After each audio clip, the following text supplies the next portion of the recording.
Bienvenue sur le podcast En quête de soi. Je m'appelle Ariane, je suis prof de yoga et l'année dernière, j'ai décidé de m'associer à la toute jeune marque de vêtements yoga éco-responsable, Géopelli. En avril dernier, nous avons lancé ensemble une première ligne de vêtements en précommande et j'en profite ici pour remercier toutes les personnes qui nous ont fait confiance en commandant sur Géopelli. Mais voilà, vous avez commandé, le temps passe et toujours rien. Donc déjà, on voulait vraiment s'excuser pour le temps d'attente et surtout vous remercier pour votre patience. Ne vous inquiétez pas, on ne vous a pas oublié. Simplement, les choses ne se sont pas déroulées exactement comme nous le souhaitions et c'est justement de ça dont nous allons parler aujourd'hui avec Delphine, la créatrice de la marque. Donc salut Delphine, avant toute chose, est-ce que tu pourrais te présenter, nous dire un petit peu comment tu es arrivée à lancer ta marque de vêtements de yoga ? Salut Ariane, merci déjà pour ton invitation sur ton très beau podcast. Alors moi je suis alsacienne, plus précisément orinoise. Je suis passionnée par le yoga, la rando, la cuisine végétarienne et la lecture. Et avant de me lancer dans mon projet entrepreneurial, j'ai travaillé une dizaine d'années dans le marketing dans 3 pays différents. J'ai vécu successivement donc, en Allemagne, en Suisse et au Canada. Donc, qu'est-ce qui m'a amené à créer Géopelli ? Eh bien, en fait, en 2016, donc à ce moment-là, j'habitais avec François qui partage ma vie aujourd'hui. Donc, on habitait tous les deux en Suisse et on a décidé de s'expatrier au Canada, à la grande surprise de notre famille, parce qu'on avait tous les deux des situations plus que confortables. Mais on en avait un petit peu marre de la routine et puis de passer notre temps à travailler. Et donc, on a décidé de s'expatrier au Canada. Et avant de recevoir nos permis de travail, on a fait un road trip de 3 mois à travers le Canada, donc vraiment d'un océan à l'autre. On a dormi une centaine de nuits sous la tente. On a randonné plus de 700 km dans les différents parcs nationaux et on s'est vraiment reconnecté à la nature. Et on a pris le temps de réfléchir sur nos vies, parce que c'est vrai que quand on n'a que 5 semaines de congé par an, c'est difficile de sortir la tête du guidon. Et ces 3 mois nous ont vraiment offert la possibilité de prendre le temps de réfléchir sur notre vie et qu'est-ce qu'on voulait faire par la suite. Donc là, j'ai eu une première grosse prise de conscience aussi environnementale, parce que le Canada, c'est un super beau pays.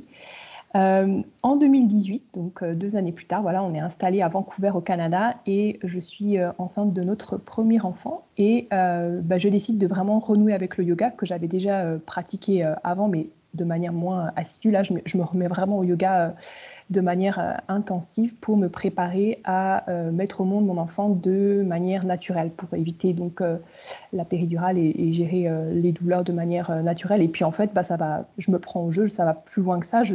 Une fois que mon petit garçon naît, je continue à faire du yoga, j'adore ça, j'en fais dès que j'ai un petit peu de temps libre. Et en 2019, quand on retourne en France, je cherche à me rééquiper du coup pour continuer ma pratique du yoga, parce que je n'ai pas pu tout ramener du Canada. Et c'est là que je me rends compte qu'il n'y a pas vraiment de marque qui existe, qui ait une démarche éco-responsable poussée.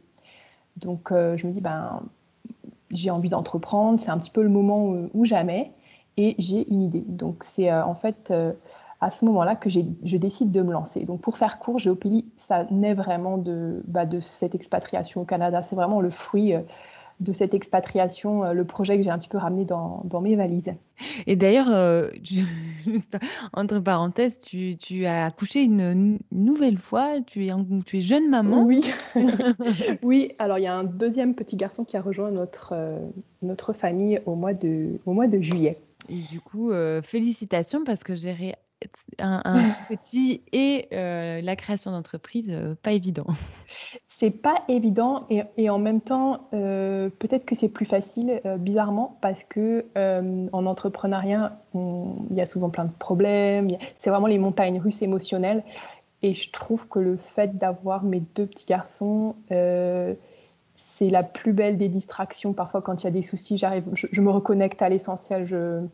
Il m'apporte beaucoup de positivité et de joie dans ma vie. Du coup, peut-être que c'est plus facile pour oublier parfois les problèmes au quotidien. Voilà. Tant mieux. Ouais. Et du coup, pourquoi est-ce que tu as choisi, la filière de l'éco-conception? Parce que c'est quand même un sacré challenge, en général, maintenant on est habitué à faire des commandes sur Amazon, à recevoir le truc le lendemain, tout est fait en Chine. On sait que c'est quand même, compliqué de se lancer, dans cette démarche-là. Ouais. Je pense qu'il y a plusieurs facteurs qui m'ont, amenée sur cette voie-là. Mais ce que je voulais dire avant de passer en revue ces facteurs-là, c'est qu'en fait, quand on se lance dans l'entrepreneuriat, on vient avec beaucoup d'enthousiasme, beaucoup de candeur. C'est essentiel, j'ai envie de dire, pour se lancer. Donc je pense pas que j'étais très, très consciente de l'enjeu, auquel je me frottais. Peut-être que c'est mieux comme ça, mais oui, je me suis rendu compte en fait au fur et à mesure du développement du projet à quel point ça pouvait être compliqué. Et en même temps, je suis super contente d'avoir pu aboutir sur un produit qui est vraiment pensé de manière approfondie, quoi. C'est pas juste gratter à la surface des choses, c'est vraiment quelque chose de réfléchi, de pensé. Donc ça, c'est quelque chose que je trouve super chouette. Donc pourquoi est-ce que je me suis lancée là-dedans? Donc la première raison, j'ai envie de dire, c'est ce voyage au Canada qui a eu un gros impact sur ma manière de consommer. Ce qu'il faut savoir, c'est que bon, on est arrivé au Canada, on avait chacun une valise, donc on a déjà appris à vivre avec moins. Et c'est très cher la vie là-bas, donc ben, on passe pas son temps à faire du shopping, donc on baisse notre consommation. Et j'ai appris aussi en fait à acheter seconde main, chose que je ne faisais jamais auparavant parce que j'avais vraiment une idée préconçue de la deuxième main comme étant quelque chose de sale. J'avais vraiment cette image des marchés aux puces ou les vieux objets qui sortent des greniers des grands-mères qui n'ont pas vu la lumière du jour pendant plus de 30 ans. Enfin, vraiment quelque chose de très négatif. Et en fait, au Canada, il y avait à Vancouver, il y avait plein de petites boutiques comme ça de friperies, de vêtements de seconde main. Et puis, je me suis prise au jeu. En fait, je me suis dit, mais en fait, c'est génial. C'est pas du tout sale. Enfin, c'est très bien présenté. Et puis, donc, en fait, ça a commencé comme ça. Je suis devenue végétarienne, donc j'ai complètement arrêté de manger de la viande là-bas. Donc il y a plein de choses comme ça qui se sont passées pendant cette expatriation qui ont changé ma manière de voir les choses. On a beaucoup regardé de documentaires aussi sur l'environnement et je pouvais plus en fait revenir à ma manière de consommer initiale. L'autre chose aussi, c'est que je suis issue d'une famille d'entrepreneurs dans le textile. Mes parents ils sont en train ils sont en train de partir à la retraite. Donc là, ils avaient une société en fait qui faisait développer des tissus. Donc moi, j'ai baigné dans cet environnement toute mon enfance, à jouer avec des échantillons, à fabriquer des habits pour mes poupées. Et je me souviens que ma mère, quand on allait acheter des vêtements ensemble, elle passait, ça prenait des heures parce qu'elle passait son temps à regarder la qualité des tissus. Enfin, il fallait que ce soit super bien fait. Bref. Et mon père est un fervent défenseur du Made in France. Donc rien qu'avec ces deux choses-là, avec ses parents, je veux dire, je pouvais pas me lancer. Je pouvais pas faire de la fast fashion. C'était pas possible. Donc voilà, ça c'était vraiment deux facteurs essentiels qui ont fait que je me suis lancée là-dedans. Et quand j'étais au Canada, au tout début, j'ai travaillé pour une entreprise de conseil dans les émissions carbone. Et c'est là aussi que j'ai vraiment appris les bases du développement durable. C'est-à-dire que un vêtement éco-responsable, c'est pas juste on décide du jour au lendemain, il est éco-responsable, c'est quelque chose de mathématique, c'est quelque chose qui se calcule en émissions de carbone, en consommation d'eau, c'est pas juste une invention du cerveau.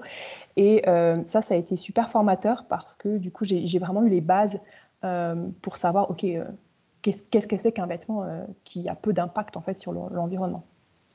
Et c'est vrai qu'à moins d'avoir vécu dans une grotte ces quelques dernières années, tout le monde sait que la mode est quand même sacrément... elle fait des ravages dans le sens où elle est responsable de 10% des émissions de carbone mondiales. C'est énorme. Elle pollue les eaux, elle pille les ressources de la planète et elle assujettit les travailleurs à des conditions de misère. Donc tout ça, c'était des choses que moi, je cherche à contrebalancer avec Géopélie. Ouais, et d'ailleurs, c'est aussi pour ça que j'ai eu envie de travailler avec toi, parce que c'est vrai qu'en fait, c'est très marrant, la manière dont se sont passées les choses pour notre collaboration. Parce qu'en fait, ça fait longtemps que ça me trottait dans la tête de créer des vêtements, de yoga parce que, beh, c'est un mes petits péchés mignons, des vêtements de yoga. Et mon copain m'avait dit: «Ah mais tu devrais faire des vêtements de yoga et cetera».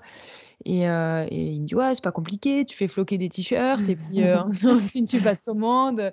Et puis je disais: «Mais non, mais pas du tout, en fait, moi je peux pas avoir cette démarche-là vu tout ce que je sais, la conscience que j'ai de l'impact négatif que la fast fashion a sur la planète. Je peux pas me lancer là-dedans, ça m'intéresse pas, quoi». Et en fait, 10 jours plus tard, tu m'as envoyé un mail et c'est là que j'ai découvert ta démarche et j'ai trouvé que tu avais vraiment une démarche, vraiment on sentait que tu avais vraiment cherché à développer quelque chose de vraiment en conscience du début à la fin et c'est vraiment pour ça que j'ai eu envie de travailler avec toi. Et du coup, bah, j'aimerais bien que tu nous parles justement de comment est-ce que tu fabriques les vêtements de ta marque? Quelle est la démarche, Mhm. Oui, avec plaisir. Alors, pour commencer, il faut choisir ses fournisseurs. Donc, j'ai deux types de fournisseurs. Il y a mes fournisseurs de tissus et de tout ce qui est articles de mercerie. Et puis, il y a les ateliers de confection. Donc, eux, ils vont typiquement coudre les vêtements. Donc, pour les fournisseurs de tissus et de mercerie, je les contacte en général par téléphone. Ils m'envoient des échantillons. Et ils m'envoient aussi leur certification, donc c'est un processus qui est assez facile et rapide en termes de sélection. C'est pas facile de les trouver, mais après c'est facile de les Mmh. Ouais. sélectionner. Pour les ateliers de confection, je me déplace. Donc tous les ateliers de confection avec qui j'ai travaillé ou avec qui je vais travailler, je les ai rencontrés en personne. Ça permet d'avoir un aperçu en fait des conditions de travail et de créer aussi une relation de confiance avec la personne qui manage l'atelier, par exemple. Et à ce propos, par exemple, l'atelier de confection qui a réalisé les t-shirts de notre collaboration, c'est l'entreprise qui s'appelle Itac, qui est située près de Saint-Étienne et qui embauche une quarantaine de personnes. Et 80% en fait des travailleurs, enfin c'est des femmes, donc on devrait dire des couturières, sont en fait en Ouais. situation de handicap et elles sont accompagnées et leurs postes sont aménagés. Ça veut dire que par exemple si une couturière se sent plus à l'aise pour monter l'école, eh ben, on va la mettre au poste pour monter l'école pour qu'elle se sente en confiance. Puis peut-être qu'un jour elle voudra tester d'autres choses. Mais moi j'ai été frappée en fait par tout ce qui était tout l'accompagnement qui était mis autour de ces personnes pour qu'elles se sentent à l'aise dans leur poste de travail. Enfin, je trouve ça va tellement à l'encontre de tout ce qu'on peut entendre dans le monde du travail à l'heure actuelle, où les gens ne sont pas forcément considérés de manière très respectueuse, que voilà, j'ai trouvé ça intéressant de le mentionner. Donc tous les t-shirts de la collaboration d'Ariane sont faites par des couturières qui sont heureuses au travail Ouais, et dont on prend soin, génial. donc que Ouais, des bonnes vibes. ouais, ouais.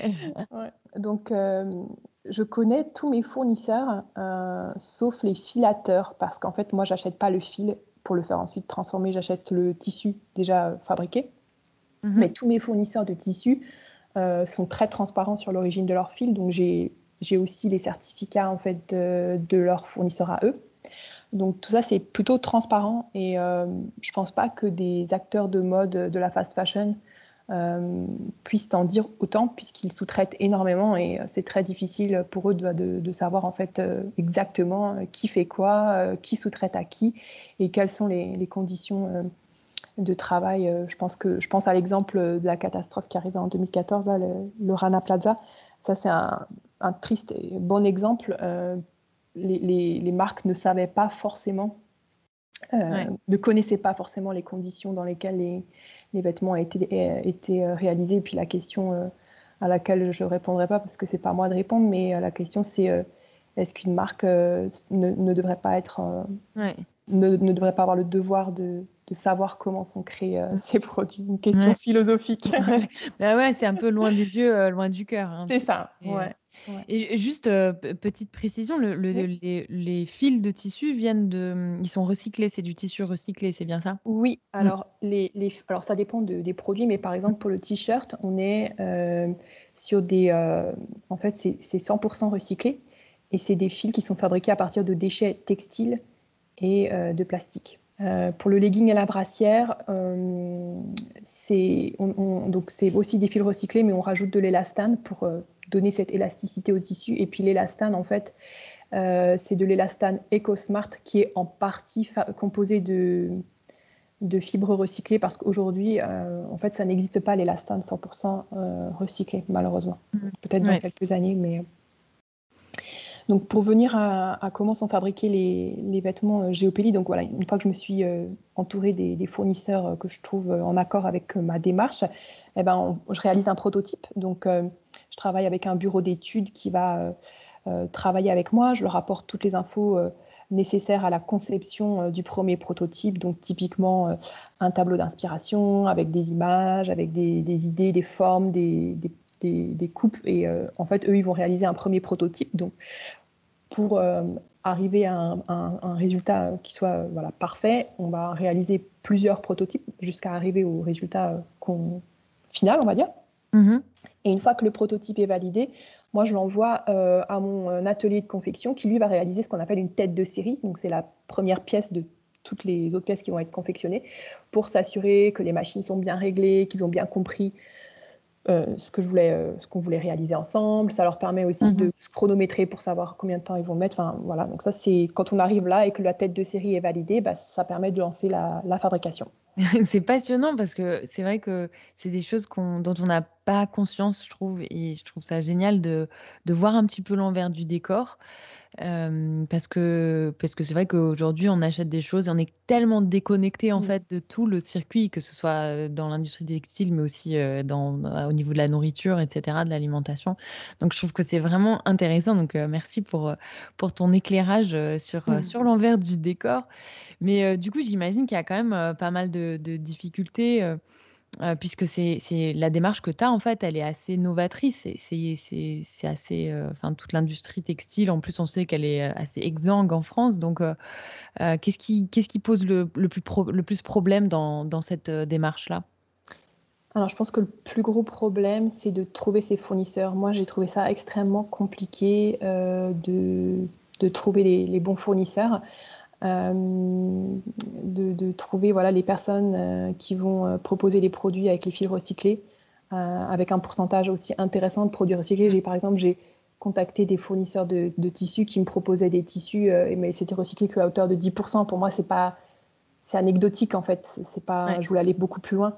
Donc vraiment mettre en place la ligne de production, ça c'est compliqué, surtout que il y a un manque d'acteurs suite à la délocalisation des années 80. Comme je le mentionnais tout à l'heure par rapport à l'élastane, les innovations elles sont encore en cours, donc il n'y a pas forcément tout qui est disponible en version recyclée. Donc il faut être patient, il faut faire du mieux qu'on peut avec les moyens du bord en fait, tout en sachant que peut-être qu'un jour, dans quelques années, on aura accès à d'autres matériaux encore plus vertueux d'un point de vue environnemental. L'autre chose, c'est que quand on veut vraiment mesurer l'impact environnemental d'un vêtement, il faut des chiffres. C'est pas quelque chose qui s'invente. Il faut savoir que les usines, en tout cas en France, parce que c'est celle que je connais, n'ont pas forcément le réflexe de mesurer ça. Moi, je me rappelle avoir contacté des fournisseurs. Je leur demandais des choses qu'ils n'étaient pas en mesure de partager, leur consommation d'électricité, leur consommation d'eau. Enfin, j'étais un extraterrestre en fait pour eux. Puis en plus, comme je suis un petit poisson, ils se disaient mais pour qui elle se prend? Enfin, ça la regarde pas. Alors qu'en fait, moi, je demandais ça vraiment, c'était pas pour pouvoir calculer les émissions de CO2. Alors peut-être que dans quelques années, ce sera quelque chose qui sera obligatoire. Je sais que quand certaines marques qui sont beaucoup plus grosses peuvent se permettre de demander ça à leurs fournisseurs parce qu'ils pèsent plus lourd dans leur chiffre d'affaires. Donc peut-être qu'on va prendre le temps de leur répondre. En tout cas, moi, c'était pas le cas malheureusement. Je dirais qu'un autre souci aussi, c'est de trouver le juste milieu en termes de production. Quand on veut éco-concevoir des vêtements, il faut aussi être dans une production raisonnée. Donc on ne va pas fabriquer des dizaines de milliers de vêtements qu'on va ensuite solder ou jeter. On va essayer d'ajuster au mieux possible. Et ça, je trouve ça difficile pour une jeune marque. Dans le contexte, on est dans une société capitaliste qui est fondée sur la croissance. Donc, quand on est une jeune marque, c'est difficile de faire le grand écart, je dirais, entre les minimums de volume à atteindre chez les confectionneurs et ne pas surproduire. Donc, Ça, c'est un petit peu compliqué. Peut-être que ça changera. Selon les ateliers aussi, il y a des ateliers qui acceptent de fabriquer des plus petites quantités. Donc ça, c'est plus gérable aussi quand on est une jeune marque aussi par rapport à ces valeurs-là.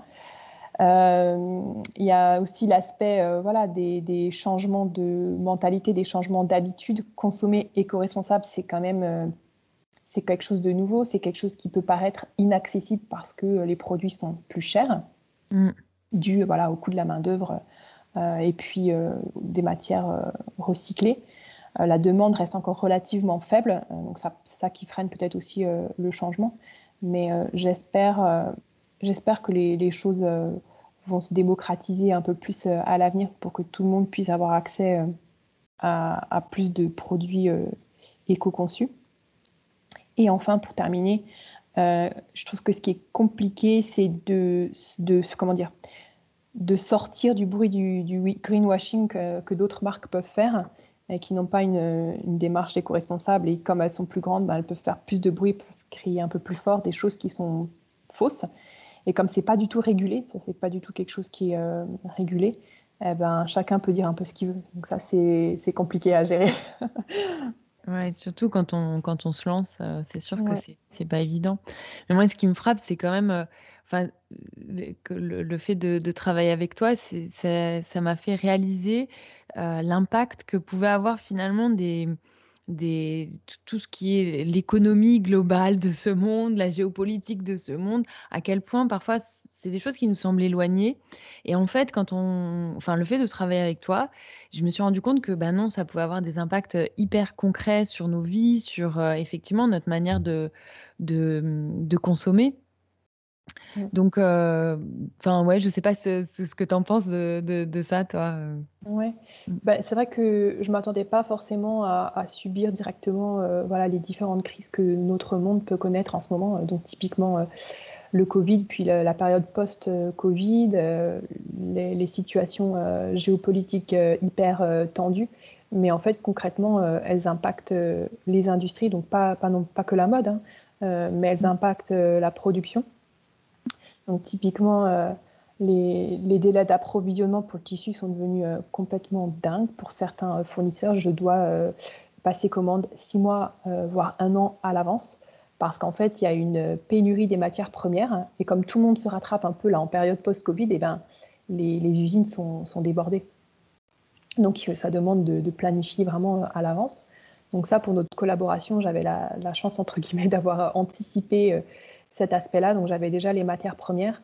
Par contre, pour ce qui est des ateliers de confection, là, ça a été vraiment plus compliqué. Ce qu'il faut savoir, c'est qu'en France, il n'y a pas beaucoup d'ateliers de confection. Et les ateliers de confection sont spécialisés. C'est-à-dire qu'il y en a qui vont être spécialisés dans la chemise ou dans le costume ou dans le t-shirt. Il y en a qui vont être spécialisés, ils vont faire par exemple que de la maille. Donc ce que j'appelle la maille, c'est le tissu qui est utilisé pour faire les tissus. Et puis d'autres qui vont être spécialisés dans ce qu'on appelle le chêne et trame. Le chêne et trame, c'est donc le tissu typiquement d'une chemise, par exemple. Donc la maille, c'est quelque chose d'un peu mou et le chêne et trame, c'est quelque chose de rigide. On n'utilise pas les mêmes machines à coudre, c'est pas le même savoir-faire. Souvent, les couturières qui sont spécialisées dans la maille ne savent pas coudre le chêne et trame.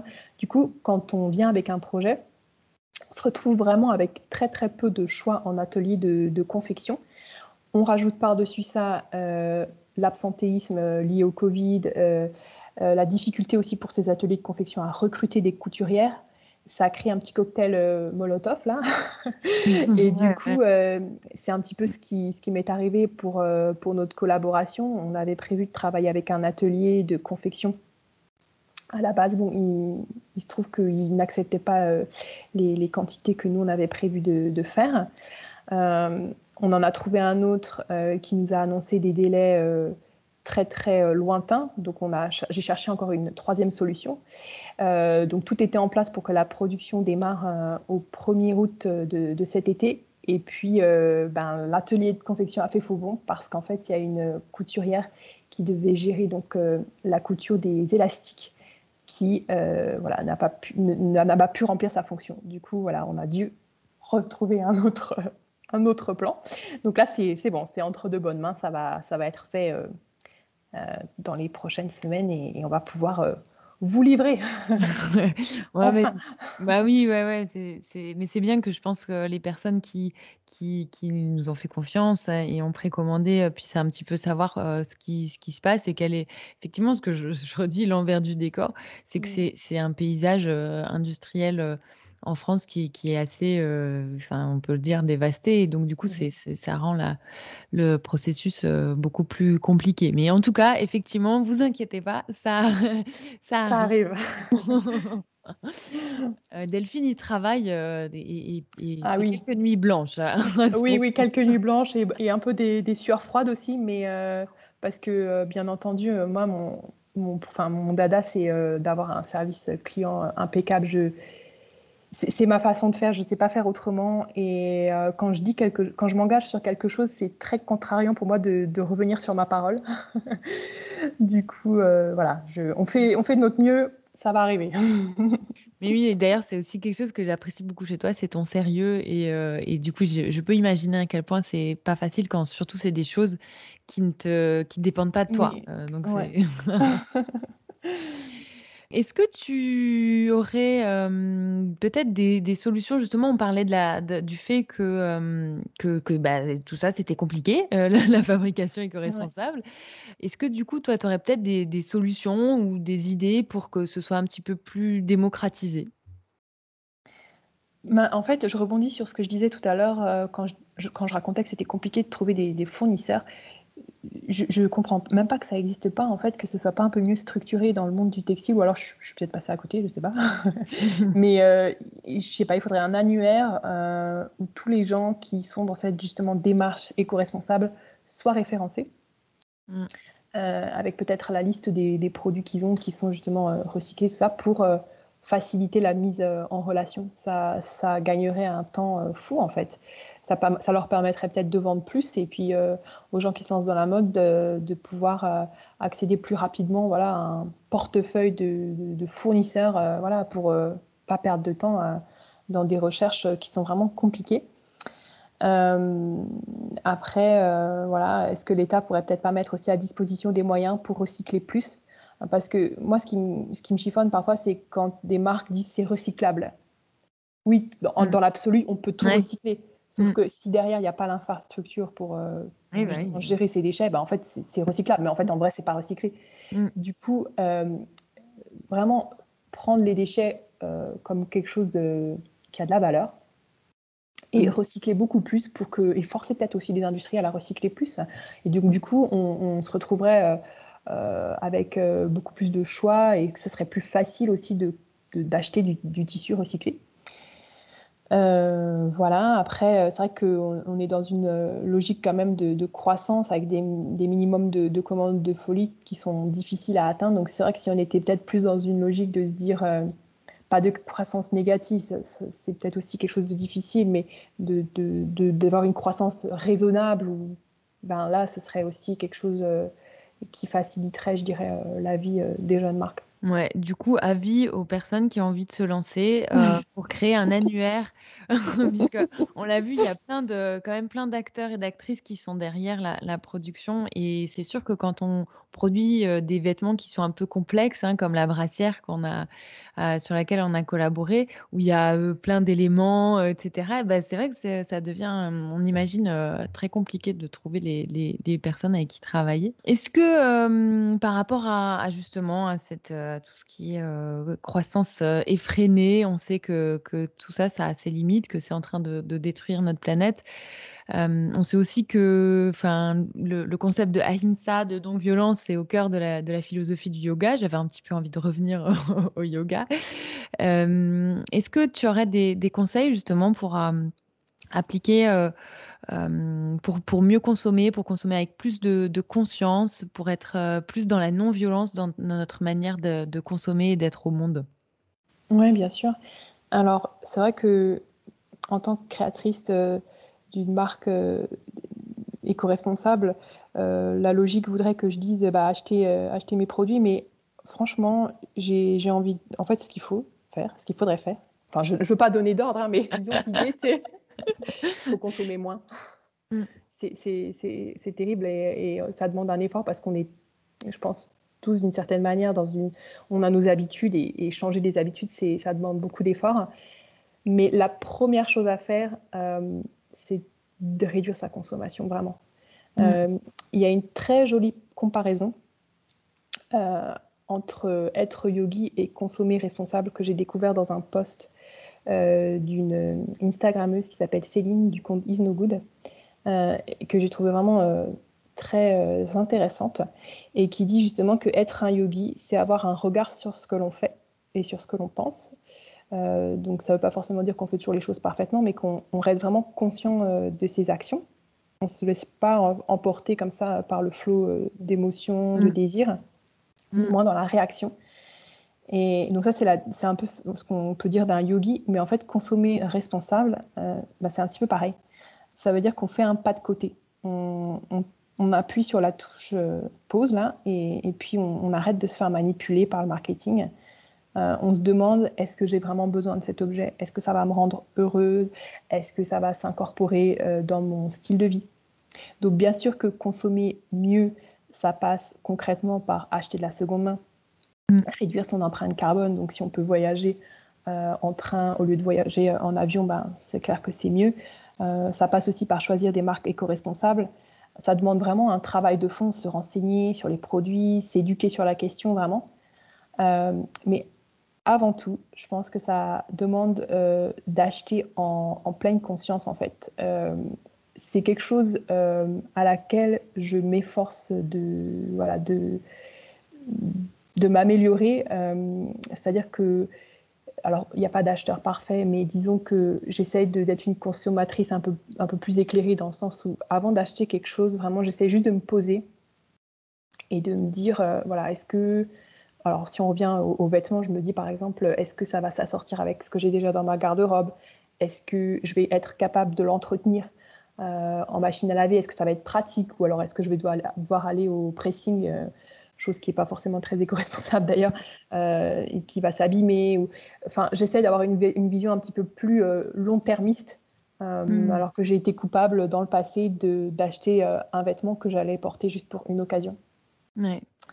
Il y a 2 livres que j'aimerais bien mentionner, que j'ai adorés et qui m'ont ouvert les yeux sur la consommation plus raisonnée et qui sont d'ailleurs pleins d'humour.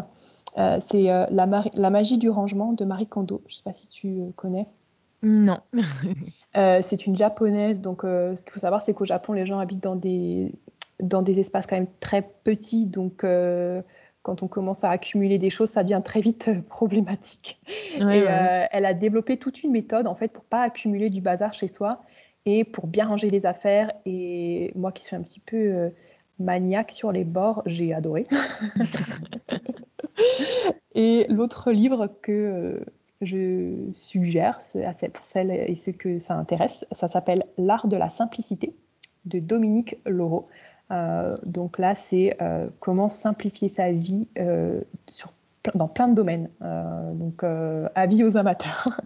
Eh ben, écoute, merci pour ces conseils et surtout, merci infiniment d'avoir répondu à mes questions. Vraiment, je trouve que je suis hyper heureuse de collaborer avec toi. Ça m'a fait réfléchir à plein de choses et ça m'a fait me rendre compte de beaucoup de choses aussi. Donc, merci pour ça, merci pour ton sérieux. C'est sûr qu'on ne sait pas, enfin, surtout toi, tu ne t'es pas facilité la tâche avec la démarche éco-responsable. Surtout juste après avoir un petit bébé.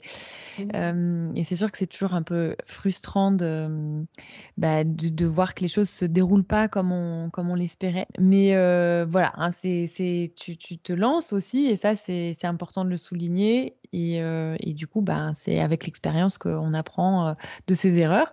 Donc voilà, on est encore désolé pour les personnes qui attendent leur commande, mais sachez que ça va arriver. Merci encore pour votre confiance et merci Delphine d'avoir participé à ce podcast. Oui, je ne sais pas si tu veux encore ajouter quelque chose. Je voulais te dire aussi un grand merci Ariane. Je me sens très honorée en fait d'avoir pu monter ce projet avec toi parce que pareil, je trouve que tu portes de très belles valeurs et c'est pas forcément évident dans le monde du business de trouver forcément des gens qui vont adhérer à ces valeurs-là. Donc ça a été un plaisir de collaborer avec toi. Et puis on se souhaite plein de belles choses aussi pour la suite. Oui. Bon, merci beaucoup et je vous souhaite à tous et à toutes une très très belle journée. Et puis on se retrouve pour le prochain podcast En quête de soi.